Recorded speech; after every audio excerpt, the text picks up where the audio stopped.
Welcome back to the Kornelia Stephanie Show. It's an honor and a pleasure to be with you today. We're going to talk again, like we do the second Friday of every month. How do you change the conversation from money to vision? With my co host, Joan Sharp, and our very special guest today, Dr. Moira Somers. And so, here I would like to talk a little bit first before we get started on the show, what the talk is going to be about. How do we change the conversation from money division to vision? You're going to hear from our guest today, who's going to be talking about these conversations concerning this holiday season and the importance of talking vision than money. And this is one of the things that Joan has been helping us with over the last 6 months. We're going to be talking about, why does financial advice not stick? So first, let me introduce you to our very special co-host, Joan Sharp of River Family Advisors. Not just an advisor, she's a thought leader in the area of changing your money mindset. Joan encourages us to change the difficult conversations that we have that are all about money to a pleasant conversation about a shared vision, and you will better support your values, life experiences, legacy, and wealth. Welcome, Joan Sharp. Hey, Kornelia. Great to be here on this October day. It is beautiful where I am on the East Coast. It is fall, has come in full force. I know there's some people in the southern part of the U.S. getting ready for hurricanes again. Last show we had fires, and this show we have some hurricanes.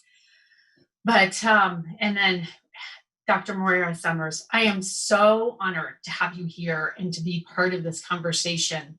And I want to let you know, so Dr. Somers is a psychologist, a professor, author, and executive coach based in Winnipeg, Manitoba. She brings an uncommon combination of expertise in neuroscience, financial psychology, mental health, and behavior change to bear on a wide range of personal and professional challenges. Along with seeing clients, Dr. Somers is a senior faculty member at the Financial Transitionist Institute. So she teaches me. She has delivered keynote addresses to organizations such as the National Football Players Associations. Dr. Somers is frequently called upon by media to discuss the quirks of humans and their money. Her book, Advice That Sticks: How to Give Financial Advice That People Will Follow, has become an international bestseller.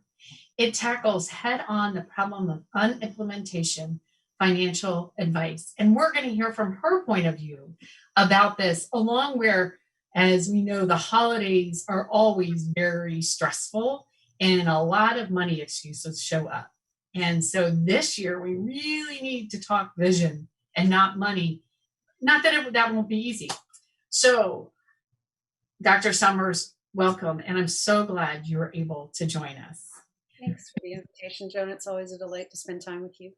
Oh, thanks. Well, and I'm going to open with a quote that you have to start us off. And you have said, too much excellent financial advice lands on deaf ears or falls by the wayside after just a few weeks of half-hearted implementation. And I want to prevent that problem. Please explain to us what you mean by that.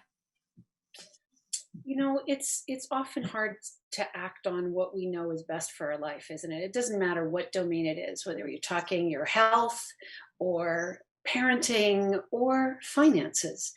And the more that emotion is involved in a topic, and the more that things like self-control and good communication are involved in the advice that we're given, or what it is we're expected to implement, the more likely it is that it won't ever get implemented.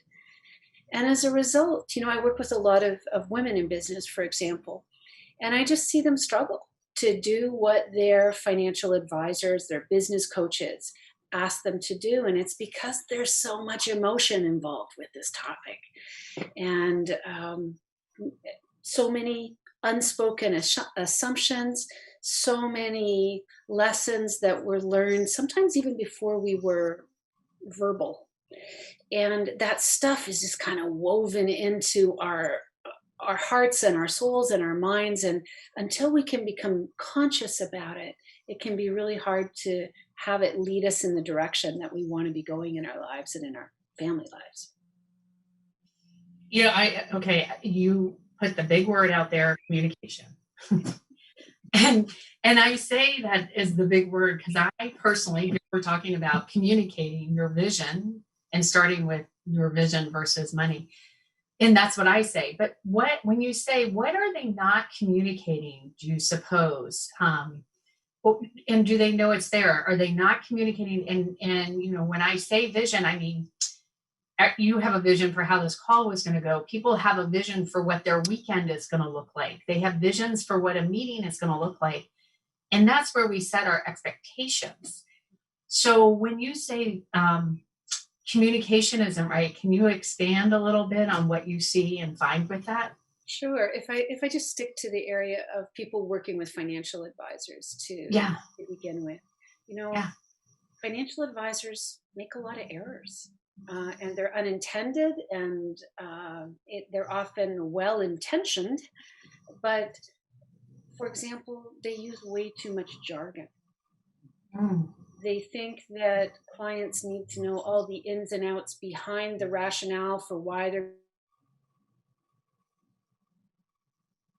Uh-oh. We had a little blip. So while she's getting our internet is recycling, I'm going to say to her point, I am a certified financial. We lost you for a second. And you were saying how financial advisors use jargon a lot. They do. They do. They too much jargon. And people, and that's and people get lost a little bit on that, or intimidated and turned off, frankly. Yeah. The other thing is that advisors often come at things from way too technical a standpoint. And although technical expertise is absolutely critical, we want people who are well trained and who know what they're talking about. We also want people to find out about us, about what matters to us, about why this isn't just one size fits all, a car wash, automatic car wash style of financial advising. We want people to get to know us and our families and what matters, not just for today, but for those days in life when the feathers hit the fan, when something bad happens or when we're facing setbacks. We want people who know us. And so that goes way deeper than just what kind of product should we be invested in or how much money should we be earning. Well, I was going to say one thing I want to share because I will tell you, as you are probably all aware, I'm a certified financial planner. And I have my own advisor because it's just because I'm a planner doesn't mean I don't need someone to help and work with me. And there was a particular situation with something they were doing. And I was trained with different language than what I was seeing them tell me so I could figure it out. And I was nervous and embarrassed to ask, what does this mean? And please explain, because of course, with my ego, I had to say, I learned this a little differently, but if I'm that embarrassed or uncomfortable when I understand to a great extent what we're doing, but I don't understand particular, like knowing what the start and end, the way it's being communicated and the value is, I can't imagine how other people feel when I'm educated to ask that question.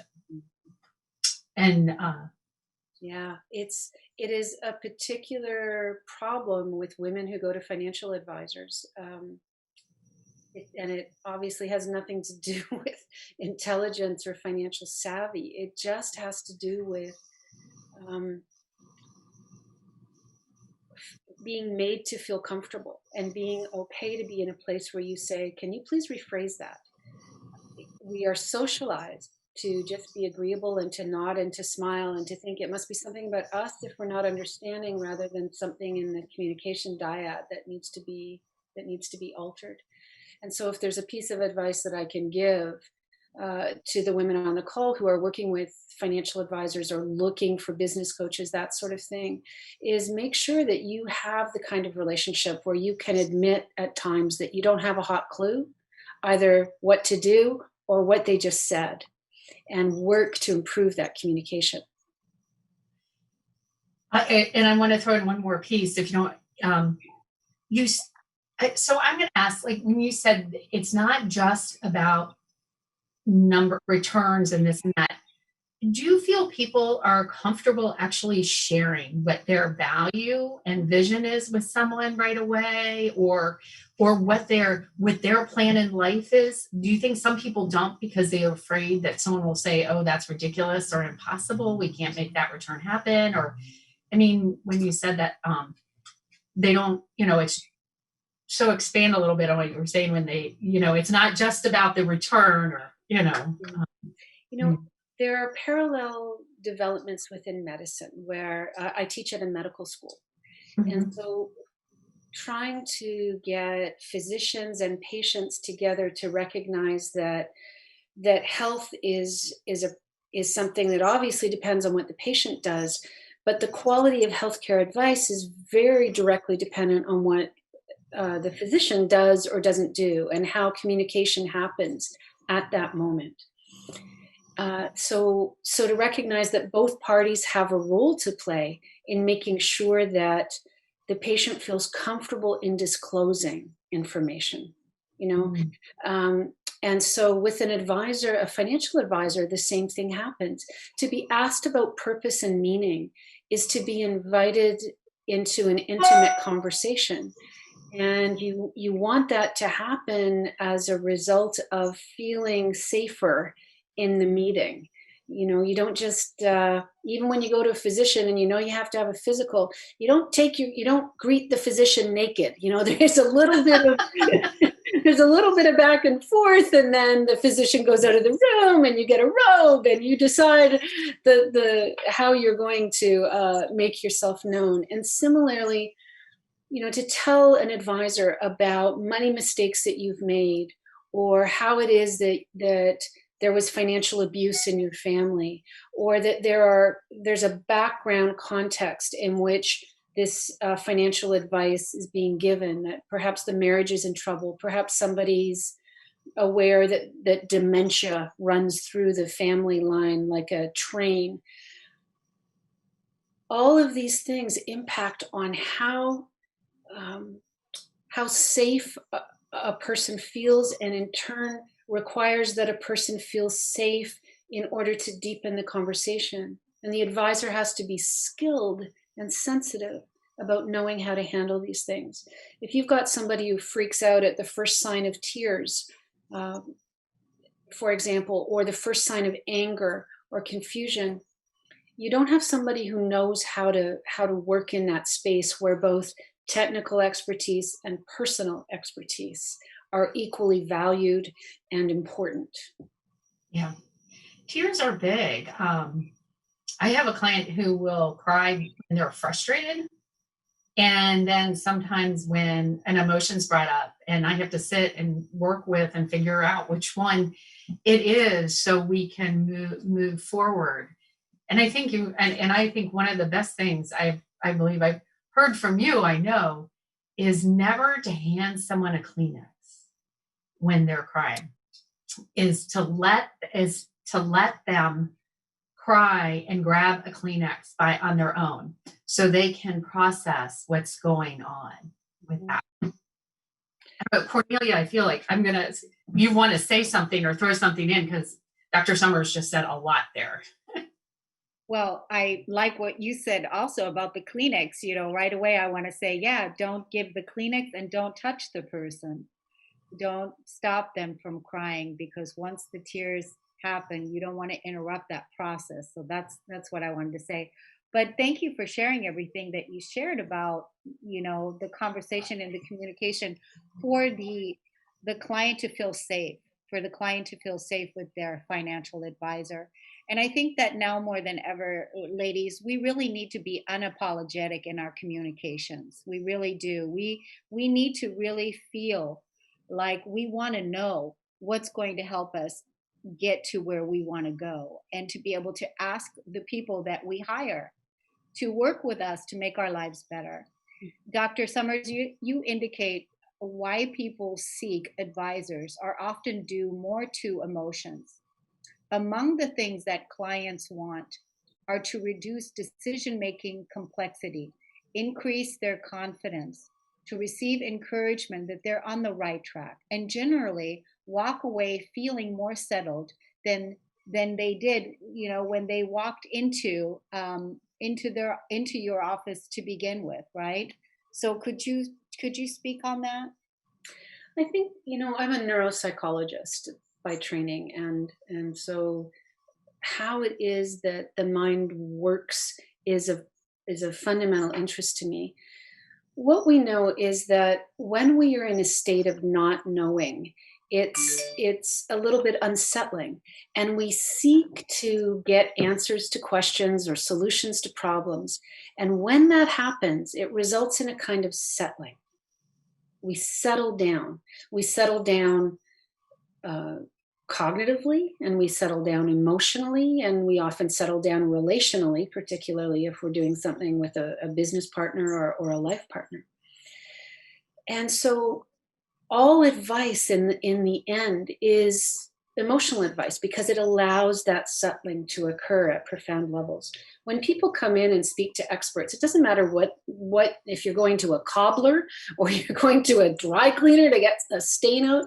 What you're looking for is somebody to help do some of those things that you mentioned, Cornelia. You want them to unburden you. You want them to take some of the complexity.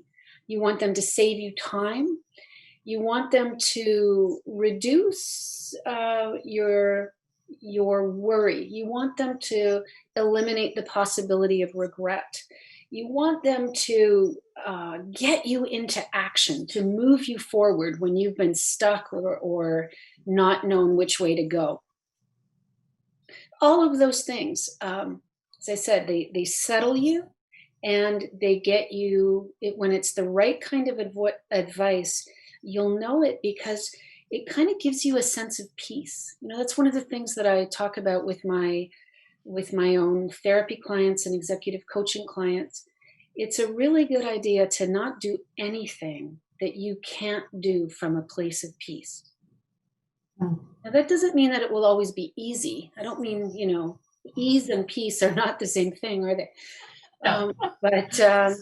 But if you know in your heart that something that you're being asked to do is violating a standard that you hold dear, you need to pause and say, I need a little bit of time here to think about why that's not sitting well with me. Can we have a talk about that? And I have somebody right now who's in the middle of a very big divorce settlement, and what came back, what she's being pressured to sign, is not something that is, it's making her physically ill. And it doesn't mean that what she's being asked to sign isn't really the best thing that can come up. But if she signs it in that place of not knowing and anxiety, it will haunt her for the rest of her days. And so it's best to kind of figure out what is it that's giving you the choking sensation instead of the settling sensation, and figure out, is this an information problem? Is this is this an emotional integration problem? What is it that needs to happen? Or do I need to ask for something different? I think, yeah, no, but it's a really good segue, and I think, and I mean, I think a lot of people sometimes don't know what that throat, that frog in the throat or our stomach is, and because I think maybe, and I don't know, have we suppressed it for so long that we're afraid if we share it, someone won't like us, kind of thing, or haven't acknowledged it maybe because it's just so in us that we don't know it's there, like habits and things on how we make decisions are there. And I'm going to say this is a perfect segue to leading us to the holidays, because here we all are, right? And you're in Canada, and it is Thanksgiving there on Monday. Happy Thanksgiving. We all have Halloween coming up around the corner, and then the US Thanksgiving and Christmas.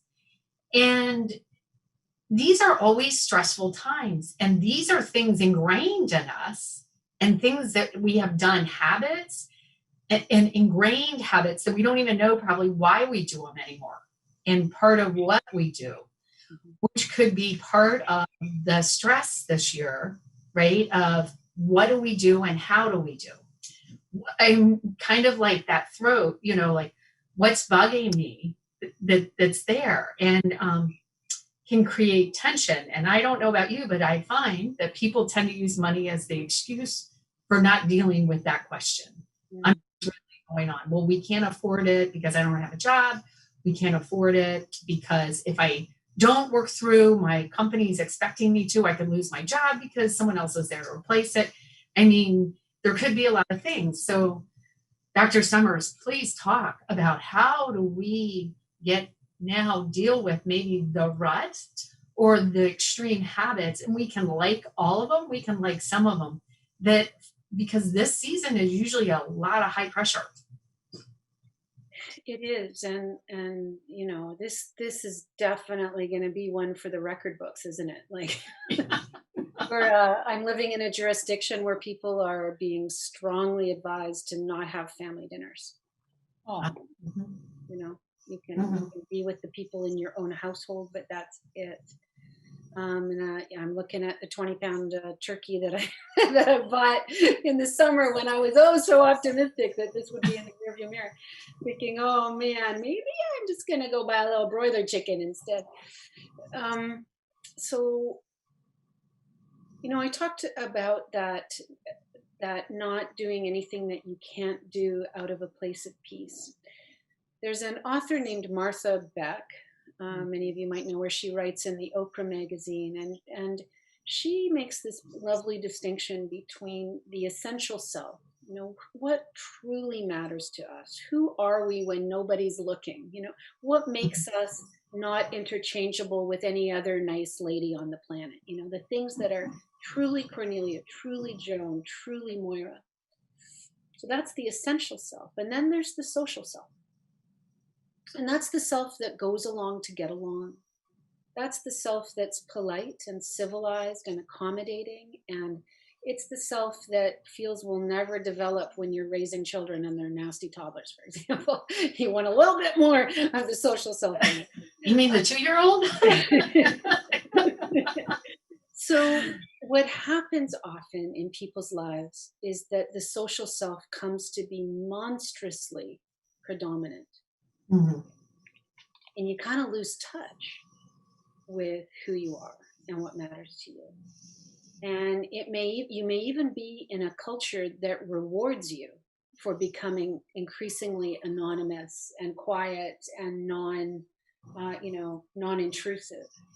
And what we know is that the more that happens to you and the more that you actually participate in that, the less the universe gets to benefit from your existence on this earth, for example. But also the more likely you are to fall sick, to become mentally unwell and physically unwell.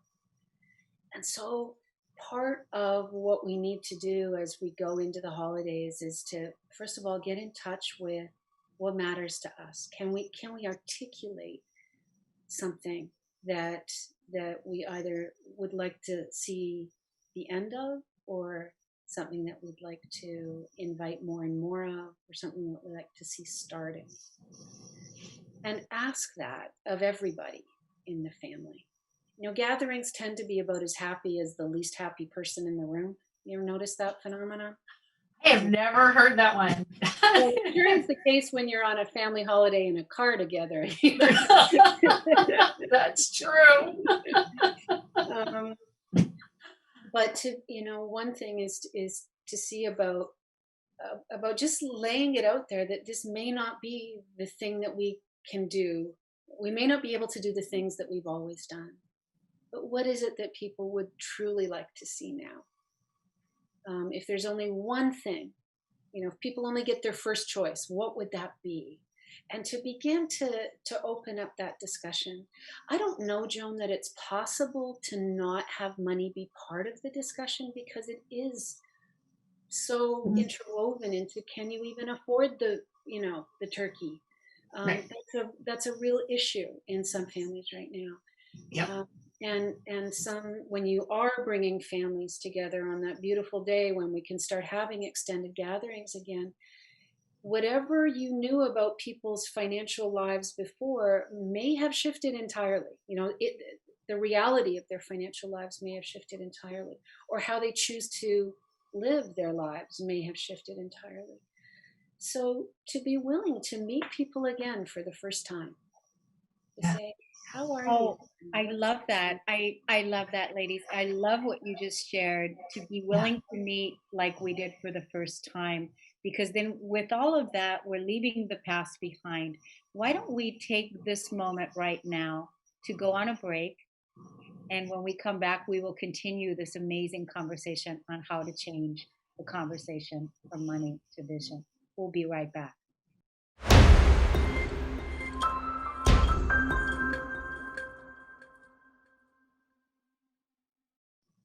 Welcome back, everyone. I'm with my beautiful co-host, Joan Sharp, and our guest, Moira Somers, and we're talking about how to change the conversation this holiday. And we might be faced with doing things completely different than we've done in the past.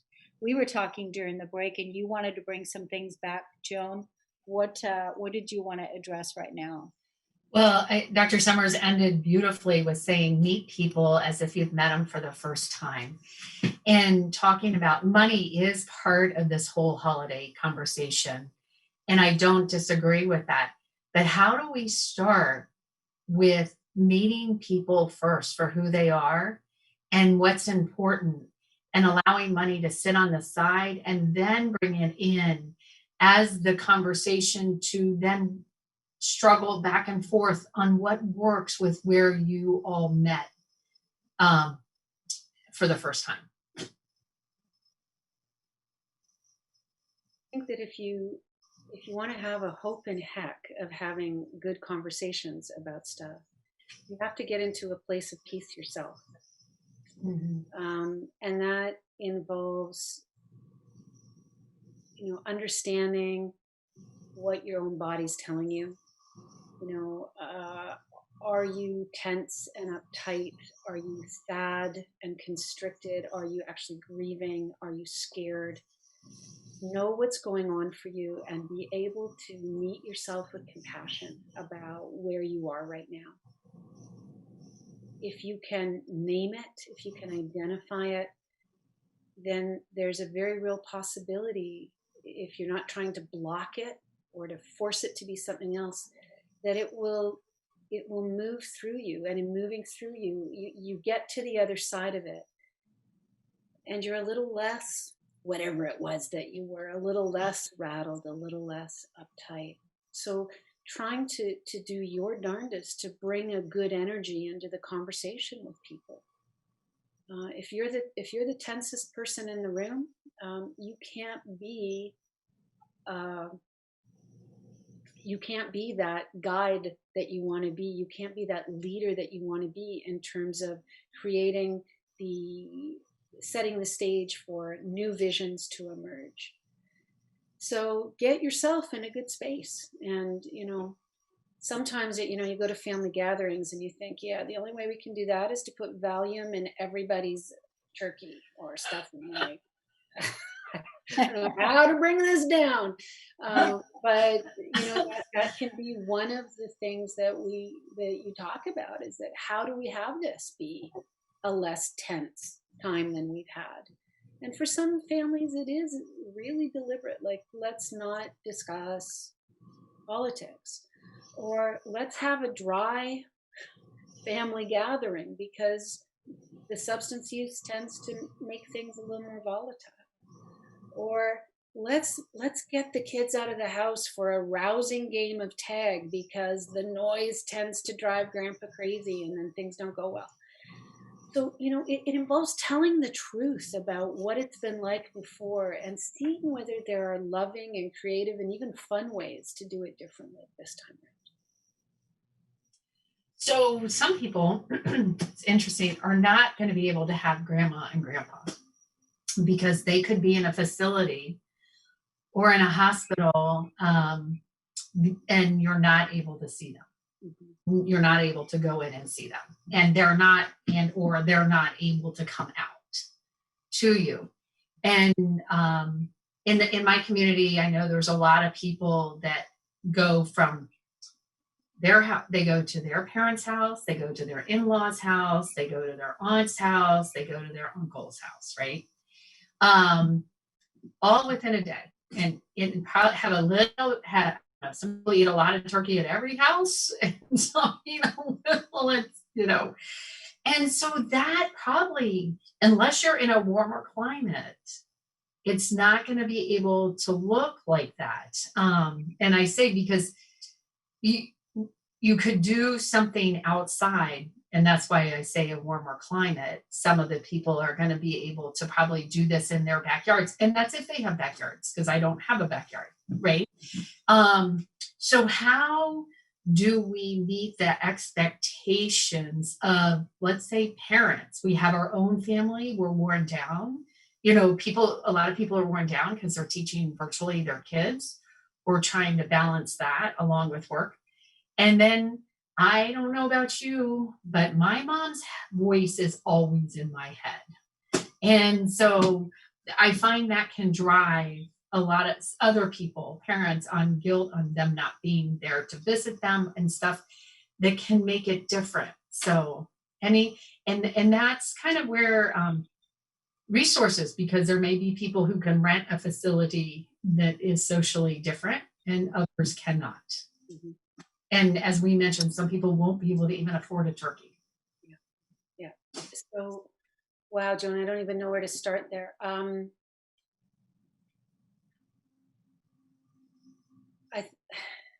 The Dalai Lama. No, let's start there. That's always a good place. Let's start with he talks about how expectations are really what underlie pain. That and unspoken expectations. This is the Somers corollary to the Dalai Lama. Unspoken expectations are what underlie craziness within families. And so the more you can surface them, what is it that we've always known, and what has that led us to expect? If somebody can be the family kind of historian and say, this is the way it's always been, and let's note that it doesn't always have to be this way.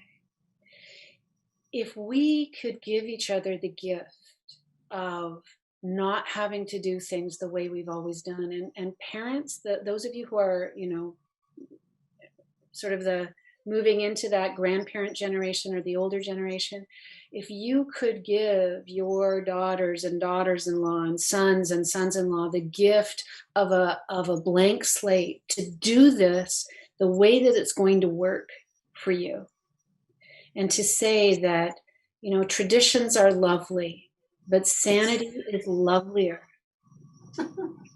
And getting through the holiday without alienation or infection is lovelier still. And so to just be really, really open about both freeing people from expectations and also saying this this one's really important to me. If we could keep this, I would be so thrilled. But if we can't, I'll understand. You know, both sides of that, and to invite other people to say the same thing. Yeah, I love what you're sharing. Like what you were saying earlier, that all advice is, all advice is emotionally based, and this, what you're speaking of right now, is the feeling that you are conveying is safe, is connective, and it is open and inclusive. This is a wonderful way for us to come together and do this holiday season in the same way of the questions that you're sharing and how to do things differently, and look at um, changing things from the way we used to do it to what we can do today in a way that brings peace to the equation, right? Mm-hmm. You know, for so many families, this is not only will it be different, but it will be there will be grief present. You know, there will be people who have passed. Um, and for some families, you know, it's going to be the same, and that's not necessarily going to be a good thing because they're, again, you know, maybe it's time that you play dysfunctional family bingo. And like every time Uncle Fred says something racist, oh, you get a little stamp on your card. Every time your sister gets that pinched look on her face, yeah, you predicted that one too. You get another stamp on your card. Finding ways to bring levity into things that you can't change, or that you find yourself in a position of not being able to say no to. That's another way. Booking an appointment with your therapist, making sure that you get some time away to, you know, you have to keep it real. And every family's got its own foibles, and every family's got its own strengths, and every family has every individual in any season, because of the transitions that we're going through, any season of life, there'll be times when we need to ask for a little more grace, or we need to cut ourselves a little more slack and really make a point of self-care. Excellent. I think with this, we should go on our last break. And when we come back, why don't we share with our audience on how they can learn more about you and look at your social media, or how people can get in contact with you. And we have about 10 minutes left on this podcast. It's amazing how fast the hour goes by. Yeah. But again, thank you so much for the wonderful conversation. We're going to take a break, and we'll be right back.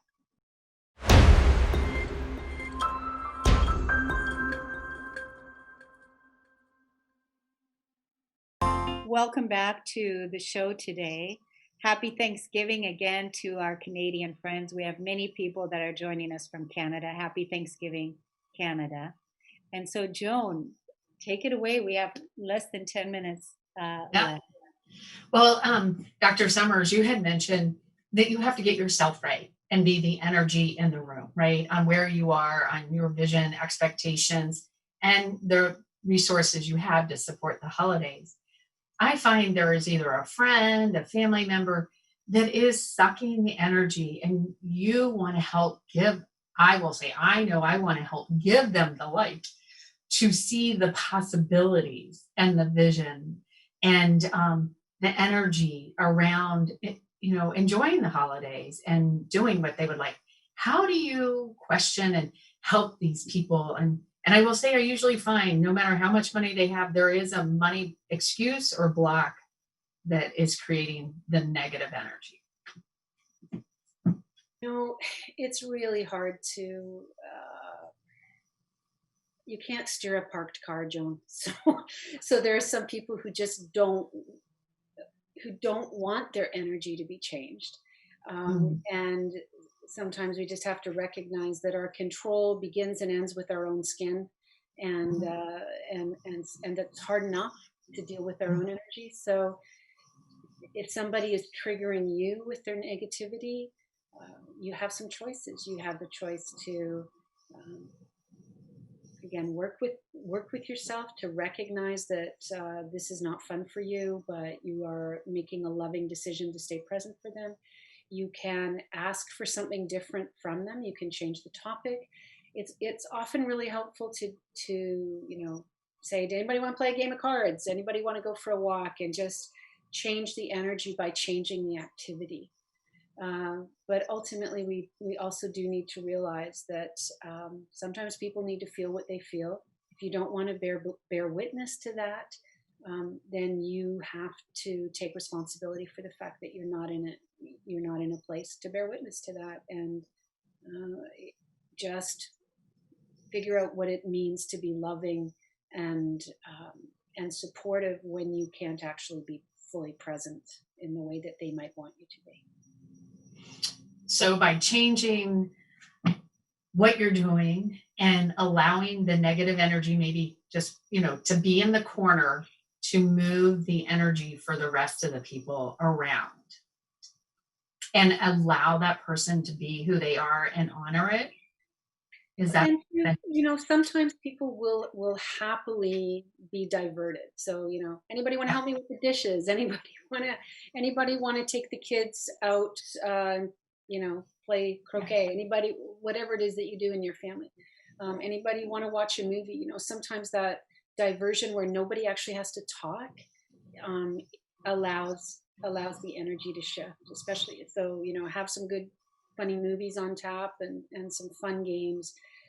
If you can interject some positivity into the room, it changes everything. Possibilities that you never saw before open up when people are in touch with more positive emotions. And that can be everything from silliness to the profoundest experience of gratitude or meaning, and everything in between. Thank you. Wow. And it's interesting. One thing you had mentioned, also previously, let the uncle, he's going to say what he is, put a stamp like on that game kind of thing. I personally am finding in all this, and I've always found, communication is the key to everything, and never to be afraid to communicate what you're thinking and feeling. But through all that we've been going through this year, there are more than one right. And sometimes the angst comes from feeling you're right. And I think sometimes the holiday angst comes from feeling you're right. And this gives us an opportunity, because who's right now? Right? Nobody knows who's right now, because we don't know anything. We're all living day to day at this point. And I guess one thing I personally have found beautiful around this time is I'm able to step back and see the different points of view, and have, from that point of view, they're right. I see why they're coming at it, but it allows me to grow, to bring things together with that. So I'm thinking with the holidays, which then, as we talked about with money in the conversation, if we just stop and listen to where they're coming from and why that right is where it is different than yours. I don't know. Does that? Yeah, that it's such a different question to say, what if they actually had something of value to teach me in this? What if there's truth in this thing that on the face of things I might actually find abhorrent? Or what if I could sit with it long enough to know why this thing is so important to them in this way? Right. And so without having to capitulate or throw your morality or your political, the thing that is closest to your heart, you can still nevertheless show up with a heart for making better family ties. Yeah. Even that capacity that you're describing, Joan, about how it's shifted in you over time, the different ways of thinking about rightness, I think that's part of the getting of wisdom. And it's certainly part of the getting of graciousness. And for people to whom that matters, you can cultivate it, and you can bring that gracious, peaceful energy into a room and into your family life, even if you can't be in the room together. Thank you. I'm hoping, based on what a lot of us have been going on right now, that people are questioning their beliefs and what they thought. And here we are walking into one of those seasons where we've all had these set beliefs that have to be shaken up and shifted, and the ways of being, that this gives us the opportunity for the right, and along with the resources and thinking about that. And I will say, this is, if you have an advisor, you want to start working and changing these conversations. I have the groups that I do, Changing Your Conversation, that meet quarterly.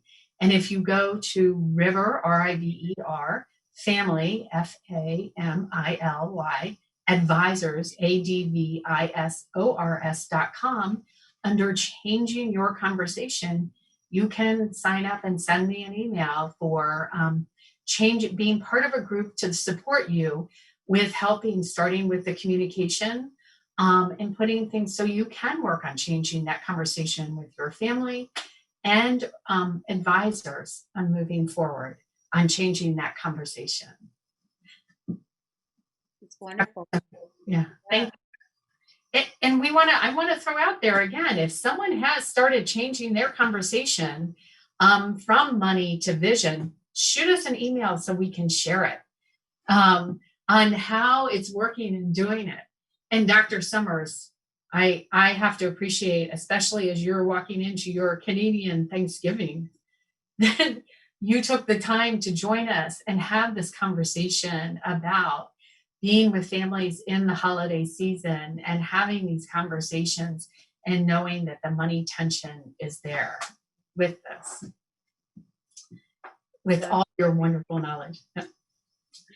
Well, I wish everybody a great start to the holiday season, wherever it is that whether you're Jewish and have been dealing with changing traditions or challenging traditions for a while, or Christian or Muslim or anything that we haven't even thought of here. Fall and moving into winter involves gatherings and spiritual times for most people around the globe. And so I wish all of you wisdom and peace as you negotiate these changing times. Thank you so much for being here and sharing this beautiful conversation with our audience. The main message that I'm walking away with is making better family ties and feeling more at peace, and bringing that peace into the equation, the emotional peace, feeling emotionally secure. Thank you, ladies, for a fantastic show. Happy Thanksgiving to you all in Canada. Thank you, Dr. Somers, Joan Sharp. See you again next month. Have a wonderful rest of your day, and we'll see you again. Thank you, everyone. Thank you, Kornelia.